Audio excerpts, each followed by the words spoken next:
ছাত্রছাত্রী ও শিক্ষকের অভাবের জেরে 2 থেকে 3 বছর আগে বন্ধ হয়ে গিয়েছে সাগর বিধানসভার অন্তর্গত খান সাহেব আবাদ এলাকার মায়াপুর জুনিয়র হাই স্কুলের বর্তমান অবস্থা দেখলে চমকে উঠবেন আপনারা। যত্রতত্র পড়ে রয়েছে মদের বোতল, চরম অবহেলায় পড়ে রয়েছে স্কুল, বেহাল দশা, স্কুলের দেওয়ালের চাঙড় ভেঙে পড়ছে, আগাছা জঙ্গল ঘিরে নিয়েছে গোটা স্কুলকে। কার্যত দূর থেকে দেখলে ভুতুরে বাড়ি থেকে কম কিছু লাগে না স্কুলকে। আর এই ছবি অন্য কোথাও নয়, খোদ সুন্দরবন উন্নয়ন মন্ত্রী বঙ্কিমচন্দ্র হাজরার গঙ্গার সাগরে।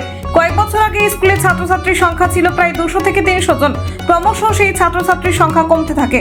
বর্তমানে স্কুলে একটিও ছাত্রছাত্রী নেই, তাই শিক্ষকও নেই।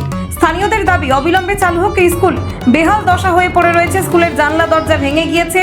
স্কুলের সামনে ছাত্রছাত্রীদের জন্য ব্যবহার করা যে পানীয় জলের কল, সেই পানীয় জলের কলও বেহাল দশায় পড়ে রয়েছে। সন্ধেবেলা করে বসছে মদের আসর।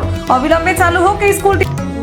4 বছর হয়ে গেছে, কিন্তু বন্ধ হয়ে গেছে। ওখানে কিন্তু রমরমা ছিল স্কুলটা, ছাত্রছাত্রীও ছিল।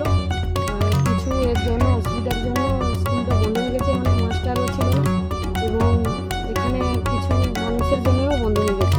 আমরা চাইছি যেন এই স্কুলটা আবার খুব ভালোভাবে চলে, কেননা এখানটায় পুরো ভুতুরে বাড়ির মতন হয়ে গেছে। এখানটায় মানুষও যেতেও পারছে না। ভালোভাবে যেন স্কুলটা হয়, যাতে আমরাও প্রতিবেশী, আমরাও বলছি, এবং স্কুলটা যেন যাতে ভালো হয়, তার জন্য প্রশাসনিক বা যারা স্কুলের দায়িত্বে আছে তারা যেন স্কুলটা চালু করে, তার জন্য আমরাও। প্রশাসনের হস্তক্ষেপে দ্রুত সংস্কার করা হয় স্কুল। এই বিষয়ে গঙ্গাসাগর বকখালি ডেভেলপমেন্ট অথরিটির ভাইস চেয়ারম্যান তথা দক্ষিণ 24 পরগনা জেলা পরিষদের সদস্য সন্দীপ কুমার পাত্র তিনি বলেন, কয়েক বছর আগে স্কুলের ছাত্রছাত্রী ছিল, বর্তমানে স্কুলের ছাত্রছাত্রীর সংখ্যা কমে গিয়েছে। অভিভাবকদের সঙ্গে বেশ কয়েকবার আমরা বসেছি। অভিভাবকরা তাদের সন্তানদের উচ্চশিক্ষায় শিক্ষিত করার জন্য খান সাবাদ হাই স্কুল ও স্থানীয় হাই স্কুলে পঠন পাঠনের জন্য পাঠায়। এর ফলে এই স্কুলের ছাত্রছাত্রীর সংখ্যা কমে গিয়েছে। আমরা আবারও স্কুল পুনরায় চালু করার জন্য ব্যবস্থা নেওয়া হচ্ছে। স্থানীয় বিজেপির নেতা ডক্টর অনুপ কুমার দাস তিনি বলেন, পশ্চিমবঙ্গ এখন নৈরাজ্যতে পরিণত হয়েছে। শুধুমাত্র মায়াপুর নয়, পশ্চিমবঙ্গের বেশিরভাগ স্কুলই এখন ভূতের বাসা হয়ে গিয়েছে। রাজ্যে স্কুলের শিক্ষক নিয়োগ নিয়ে রাজ্য সরকার দুর্নীতি করছে, সেখানে স্কুলগুলির বেহাল দশা হওয়াটাই স্বাভাবিক। আমরা চাই অবিলম্বে রাজ্যের যে সকল স্কুল রয়েছে বেহাল অবস্থায় পড়ে, সেই সকল স্কুলগুলি অবিলম্বে সংস্কার করে পঠন পাঠনের যোগ্য করে তুলুক রাজ্য সরকার। দেখুন, পশ্চিমবঙ্গটা এখন নৈরাজ্য এবং লুটেরা যুক্তরাজ্যের একটা স্বর্গরাজ্য হয়ে দাঁড়িয়েছে। সেই জায়গায় দাঁড়িয়ে এটা কোনো একটা আশ্চর্যজনক ঘটনা নয়। এই চিত্র বহু জায়গায় আছে। আমরা বিরক্ত। শিক্ষা ব্যবস্থাটাকে তৃণমূল বামফ্রন্টকারীটা নষ্ট করে দিয়েছিল, এবং সেই চরিত্রটা আরও শেষের দিকে চলে গেছে, মানে একদম শেষ।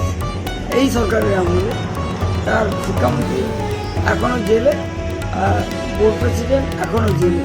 তাই সেই যে ধরে মায়াপুর জুনিয়র হাই স্কুল, যেখানে আমার মনোরঞ্জন বাবু ভাতৃপ্রতি মনোরঞ্জন মণ্ডল এখানে ওয়ান টিচার হিসেবে ছিলেন, একসময় 300 জন বাচ্চা নিয়ে এই স্কুলটা গর্বের সঙ্গে নিউ সেট আপ স্কুল হিসেবে প্রতিষ্ঠিত হয়েছে।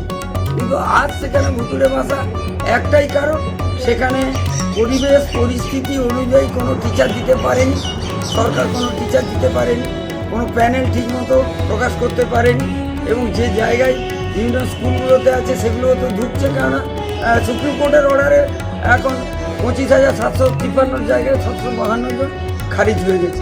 সেই জায়গায় দাঁড়িয়ে মায়াপুর তো আর ব্যতিক্রমী নয়। বিভিন্ন স্কুলই ভূতের বাসা হয়ে গেছে। সেখানে শিক্ষাপাতে সব হয়, এখানে মদের বোতল আপনি দেখতে পাচ্ছেন, এখানে গাছের শিকড় যেন নতুন কবছরের school new set up school, সেখানে গাছের শিকড় চলে গেছে নিচ পর্যন্ত।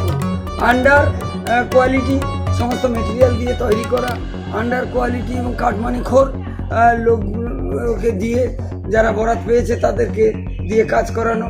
এ তো এখানে মন্ত্রীর এরিয়া, এটা আকছার হয়েই থাকে। এ না হলে একজন শূন্য হাতে এসে এখন বড় বড় নিজাম প্যালেসের অধিকারী, এবং যে রাস্তায় তারা কাজ করেছে সে রাস্তা এখন ধুলো উঠছে।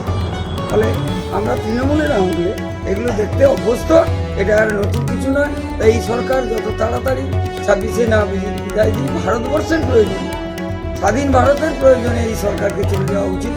বাংলা জয় হবে। যে কোনো একটা রাষ্ট্রবাদী সংগঠন যদি জিতে আসে তবে বাংলা বাঁচবে, ভারতবর্ষ বাঁচবে। আদারওয়াইজ এদিক দিয়ে যত রোহিঙ্গা যত রাজাকার, যত আপনার জেহাদি ঢুকছে। এবং আজকে দেখতে পাচ্ছি মুর্শিদাবাদের ঘটনা, শামসেরগঞ্জের ঘটনা, ধুলিয়ানের ঘটনা, সেখানে কিন্তু বাপ বেটার মুন্ডুহীন দেহ চতুর্দিকে কনিষ্কর মতো পড়ে আছে। এই জিনিস কিন্তু আমরা দেখতে অভ্যস্ত ছিলাম না, এই তৃণমূলই আমাদের দেখতে বাধ্য করেছে। এবং এটাই হচ্ছে সচরাচর ঘটনা। সনাতনীদের রক্তে হোলি খেলা এদের নেশা হয়ে দাঁড়িয়েছে। অতএব সেই বাংলা শিক্ষা, স্বাস্থ্য, এখানে রেশন দুর্নীতি, বিভিন্ন রকম ইট, কলা, কয়লা, বালি, সব কিছুতে দুর্নীতি রন্ধ্রে রন্ধ্রে। অতএব এদের থেকে আর বেশি কিছু আশা করা যায় না। শিক্ষার ময়নাপুরি, তা এটাই একটা তার নিদর্শন স্বরূপ। আপনার নাম? ডক্টর অনুপ কুমার দাস, আমি মুখ্য সংযোজক, মথুরাপুর জেলা ডক্টর শ্যামাপ্রসাদ অনুশীলন কেন্দ্র পরিচালনা সমিতি। এর অন্তর্গত খানসাবাদ মৌজায় স্কুলটি ছিল। প্রায় 1.5 থেকে আনুমানিক 2 বছর আগে স্কুলটি বন্ধ হয়ে গেছে। অ্যাকচুয়ালি এর কারণটা হচ্ছে ওখান থেকে 1 কিলোমিটারের মধ্যে খানসাবাদ স্কুল আছে, হাই স্কুল আছে, এবং তার থেকে 1 থেকে 1.5 কিলোমিটারের মধ্যে কুমরম্বু হাই স্কুল আছে। এখন অভিভাবকরা জুনিয়র হাইতে আর পড়াতে চায়নি। সচরাচর ভালো নাম করা স্কুলে পড়ানোর প্রবণতার কারণে ওই স্কুলের ছাত্র সংখ্যা কমতে কমতে একদিন নীল হয়ে যায়। আর তারপরে যে কজন শিক্ষক ছিল আর নতুন করে শিক্ষক নিয়োগ হয়নি, তাই শিক্ষকবিহীন, ছাত্রবিহীন অবস্থায় স্কুলটি অবস্থিত হয়ে আছে। এবং অদূর ভবিষ্যতে এলাকারও বাসীর সঙ্গে কথা বলা হয়েছে, অভিভাবকদের সঙ্গে কথা বলা হয়েছে, কোনো সদুত্তর বা কিছু আশানুরূপ কিছু ঘটনা হয়ে ওঠেনি, তাই স্কুলটা এই পরিণতি হয়ে আছে।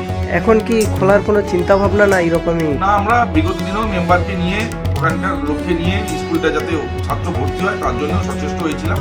এবং যে শিক্ষকও ছিলেন, শিক্ষকরা ছিলেন, ওনারাও বাড়ি বাড়ি গেছিলেন। কিন্তু অভিভাবকরা, যেহেতু খানসাবাদ হাই স্কুল একটা রেপুটেড স্কুল এবং কুমরম্বু হাই স্কুল কাছাকাছি অবস্থিত, তাই ওখানেই সব অভিভাবক তাদের ছাত্রদের ভর্তি করে। তাই আমরা আশানুরূপ কিছু ফলাফল করে উঠতে পারিনি, স্কুলটা বন্ধ অবস্থায় আছে। আপনার নাম? আমি সন্দীপ কুমার পাত্র, সদস্য দক্ষিণ 24 পরগনা জেলা পরিষদ, vice chairman Gangasagar Bakkhali development authority. এবার দেখার বিষয় এই যে কত তাড়াতাড়ি এই মায়াপুর জুনিয়র হাই স্কুল সংস্কারের কাজ শুরু করে রাজ্য সরকার। Bureau report, জজবাত 24 Bangla.